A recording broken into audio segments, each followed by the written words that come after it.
Welcome to the hottest movie review on the internet today, the A-List Review. I am your host, the game changer, Wes Troop.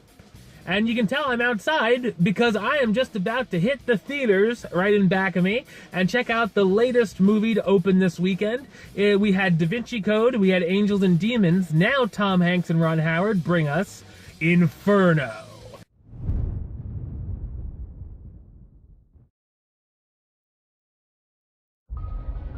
Robert Langdon is at it again.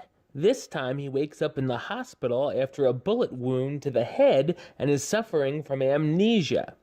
Not being able to recall the past few days, he realizes he's in Italy for some reason. Robert soon figures out he was recruited to stop the release of a deadly virus that will wipe out much of the human population.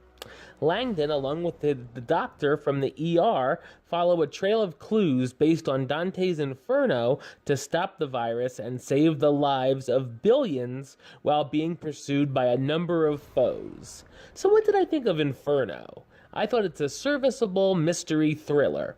This is the third movie directed by Ron Howard based on a best-selling novel by Dan Brown. The first two, of course, being The Da Vinci Code and Angels and Demons. If you've seen those two film adaptations, then you can pretty much expect the same kind of structure here. Langdon and his partner try to solve the clues to get to their final destination and encounter a number of roadblocks along the way. I like the fact that he couldn't remember what had occurred the last few days, as the audience can try to guess what happened right along with the character.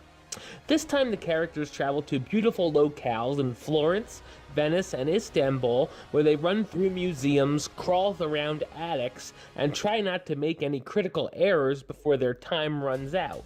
There are some suspenseful scenes with a bit of action, especially in the finale where everyone tries to stab each other. There is a lot of material being thrown around here, and at times the plot can be confusing, so be sure to follow what's going on or you could easily get lost. There are a number of twists and double-crossing throughout, one of which I thought could have been a possibility of happening, and it did. It's interesting that Langdon doesn't know who's good or bad out of the people chasing him through different countries. As the film goes on, we discover what the true intentions of the characters actually are.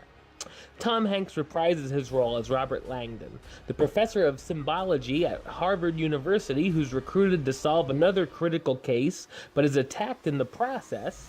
Felicity Jones as Dr. Sienna Brooks, Langdon's ER doctor who helps him escape a sticky situation and becomes his sidekick for the case. Omar Sy as Christophe Bouchard, the head of the SRS team looking for Langdon. Ben Foster as Bertrand Zorbist, the billionaire who creates the virus to try to solve the world's overpopulation. Sitsi Babette Knudsen as Elizabeth Sinsky, the head of the World Health Organization and an old romantic interest of Langdon, and Irfan Khan as Harry Sims, the head of the consortium helping out Zorbist on his mission. Inferno isn't a perfect movie, but if you're a fan of the other two Langdon films, you should have some fun with this as well. I'm gonna give it the rating of do it.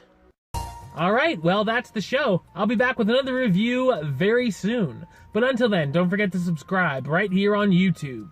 YouTube.com/Westside515.